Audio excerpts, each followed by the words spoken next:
So you guys win in 7 against the Boston Red Sox. And this is the first championship that you guys won since 1940. People call this the greatest World Series ever. Well, I think it was. And the reason I think it was is because 6 of the 7 games were one-run games. And, of course, Carbo hit the home run to tie the game in Game 6.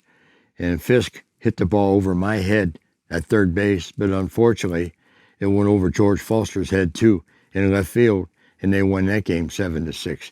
So all the games were one-run games. And you had so many good players on each team.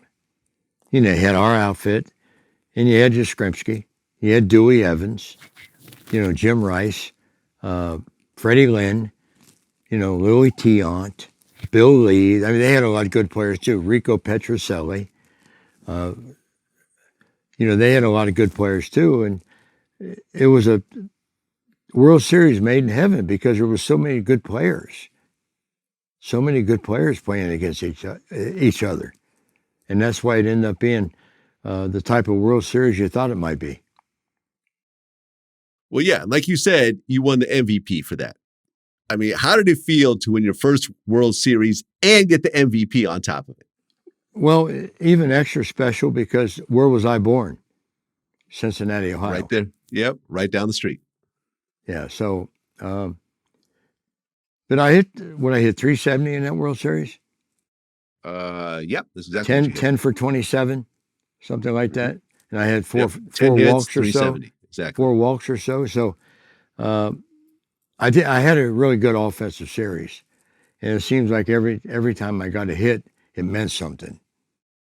Mm-hmm. You know, when you're hitting in front of Morgan, Bench, and Perez, every hit does mean something. Well, yeah. I mean, not only did you win the World Series, you got the MVP, Sports Illustrated Sportsman of the Year. You got the Hitchcock Belt as the top professional athlete of the year. I mean, at that point, you were a legitimate superstar athlete. I mean, did things change in your life after all these accolades that year? Not really. What that changes is how you feel about the game. What do you expect about the game? You know, you know what you have to put into it now to get that much out of it. And that's one thing I did learn after a 75 season, that the sky's the limit. So reach for the sky every day. You know, we come back to next year and we bettered ourselves. What do? We swept the Yankees 4 in a row. That doesn't happen very often. You know, you go from the best World Series ever to one of the most boring series ever. The only thing I enjoyed about the 76 World Series, other than we won, was playing against Thurman Munson. He was a hell of a player. And I got to talk to him every time up because he's a catcher. Mm-hmm. You know, and another guy that I didn't get to talk to because he played left field, who's a great guy even today, Lou Piniella. Mm. I mean, those are 2 of my favorite players on the Yankees. Got to talk to Thurman because when you hit, you're in the batter's box. But Lou's in left field, you get to talk to him very much, unless you're selling beer in the front row.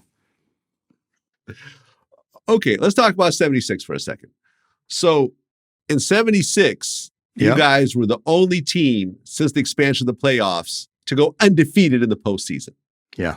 We swept the Phillies. You guys completely on fire that year. Yeah. We swept the Phillies and we swept the Yankees. Mm-hmm. Correct? Right. Yep. Well, yeah, that year, well, the hardest thing to do there was sweeping the Phillies because it's only 3 out of 5. In our case, it was 3 out of 3. The World Series was 4 out of 7. So we won 7 straight postseason games. Exactly. You guys played the Phillies in the World Series, and you win again. Now I did good in that Philly series too. Mm-hmm. Yeah, you were a major force in that. Huh? You were a major force in that. Yeah. Yeah, and now you have 2 World Series. I could always hit the Philly pitching staff. Don't ask me why, but I just could.